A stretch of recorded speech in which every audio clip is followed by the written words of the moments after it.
I forgot to press the record button. That old chestnut. I just recorded for 10 minutes. Ay, ay, ay. All right, let's go again. So it's currently 5:30 a.m. Here in Australia. I haven't slept yet. I've been working for the last 6 hours straight. Tried to stay out of Discord just to try and get through a problem that I was facing. So let's just bring up my list quickly. Where art thou list? Where art thou? So I've obviously had issues in my previous videos. I was having problems with the reliability of collision detection and the the mechanism that determines which player should kill which player, and that's based on who has the most points will be able to kill the other player. That's just the simplicity of it right now. But that's obviously been unreliable. So the local collision system, where my PC does all the calculations on what it visually is observing of the other players doing, is not sufficient. So what I'm having to do, or I've been doing for the past few days actually, I tried something called the Photon RPC network, and I'm talking a bit quick, so I'm trying to get through this now because I probably spent way too long explaining it before and I didn't even click the record button. And it's very late and I haven't slept yet, and Pomp is coming on in about an hour as well. So let's go. I'm going to start having brain freezes. Okay, so I tried the Photon RPC. Now, the Photon RPC is a framework that's been created by the Photon Unity Network company. It allows remote procedure calls to be sent from player to player. These remote procedure calls are like messages, like me sending a text message to you, you sending one to me. It is a way to say, my player, this is what he does. My player has all these different functions in him. My player can eat droplets. My player can eat players. My player can do this, that, and the other. With that player, you can also say my player is also listening. He is able to listen to messages. And what I tried to do was have my player listen to update scores. So I had a function that said update leaderboard, and I was allowing players to send messages to one another saying I've collected a droplet, I've eaten this player, and just sending it out to one another. For whatever reason, I could not get that to reliably work. It was almost like, simply speaking, it was almost like we were overriding each other. So I couldn't get a centralized view, a centralized array, list, hash table, what have you, which has all the data. So I had to take a different route. I want to try that again later because I'm not convinced I did it correctly. But I did find other implementations in Photon Unity where when they built their leaderboards, they used another Photon group of code and libraries called a Photon Unity Hashtable. So I decided to utilize that. So lists and dictionaries with RPC is what I tried and had no luck. But I spent the last 6 hours and fumbled my way through horrendously through code testing. So all my green lines of code are essentially my attempts. So I put in code and it's all valid code, but the results that are returned are incorrect. I'm not retrieving the data that I'm after. So // in C# will do what's called commenting your code, which is essentially disabling the code, making it inactive. And usually people will use comments to explain the context of what their code is achieving. In this instance, I'm just leaving it there as I'm going through problem solving, trying things, different combinations, and leaving it there for reference. So I'm sort of like learning what I'm doing, what not to do. So all of this once again is valid code. It's just I wasn't able to achieve the correct outcome. So what I managed to work out is this framework we can use. I won't go through it in too much detail. I'll just make a real quick reference and we can get on to quickly looking at the game. We have something called a hash table, which is created by the Photon Unity group. This is their framework. I referenced it. I'm saying I want to use it. I've also had to declare it and initialize it so it's usable. So over here it brings in that programming library essentially, and down here I'm then actually to life through these declarations, and I'm saying, is it public? Is it something that can be accessed by my other code, or is it something that should only be usable within this particular script? So I've currently defined this scoreboard as public. Oh, that's actually a dictionary, sorry. Here's where I defined the private hash table. Okay, and so that's been defined, and then there's something else which was really cool that I came across through my readings. There's something called callback events that detect when your player's attributes change. So if you use the hash table and you use the hash table to store information like player health,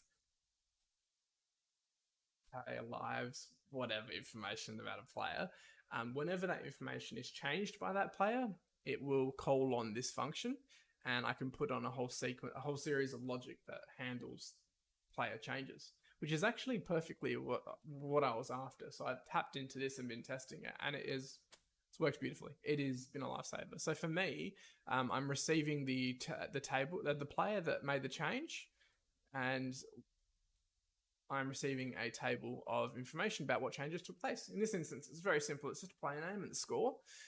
So then when I've received this information, I put in these little comments like print, just so I can see when different bits of code are run, especially when I'm developing. It just helps me learn how things are all hanging together. I'll typically get rid of these little print statements later on.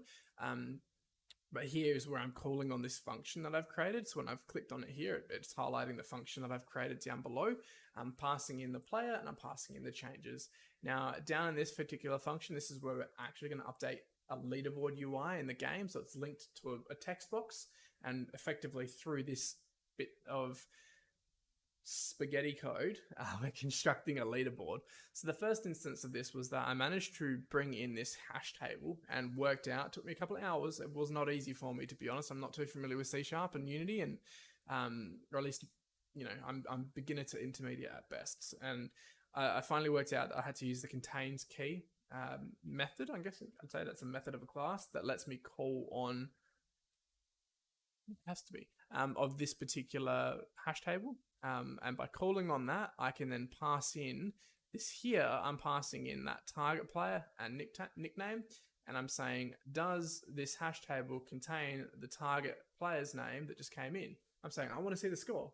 Tell me the score. I want to see the score. So I was trying to work out how to expose this. I knew it was coming in. I knew I was getting updates. I just didn't know how to unwrap this package. I didn't know which way to undo the bow tie to get this thing out.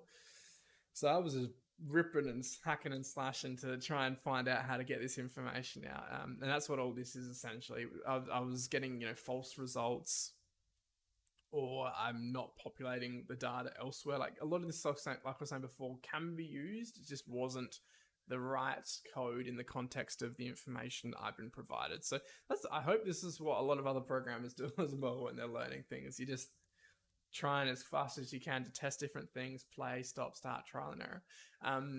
I don't believe I needed to create another hash table, but I was testing, trying to migrate from this hash table to my hash table. Probably going to remove that later, but nonetheless, moving on, I worked out that from this hash table, I could chuck it into the leaderboard easily enough. But it wasn't updating the positions, obviously, because I didn't have any sorting criteria, and I had to do some research.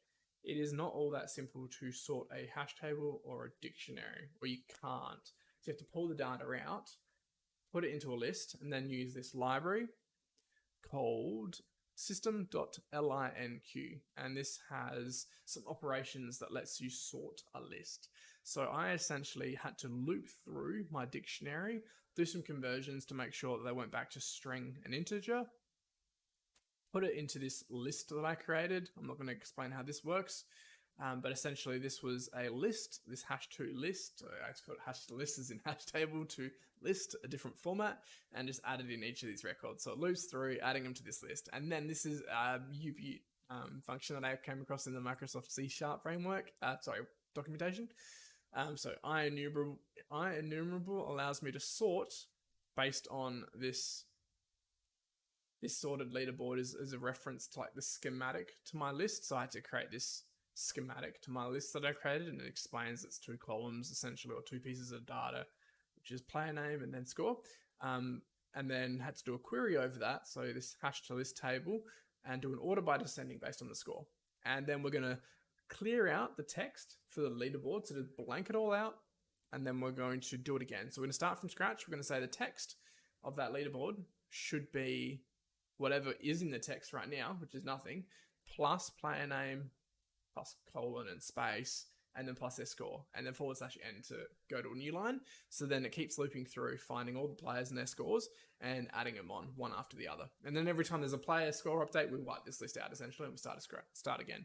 Surprisingly, it runs quite well. You can't really tell that it gets wiped out and reconstructed. So I'll just quickly run it now to show you where we're at.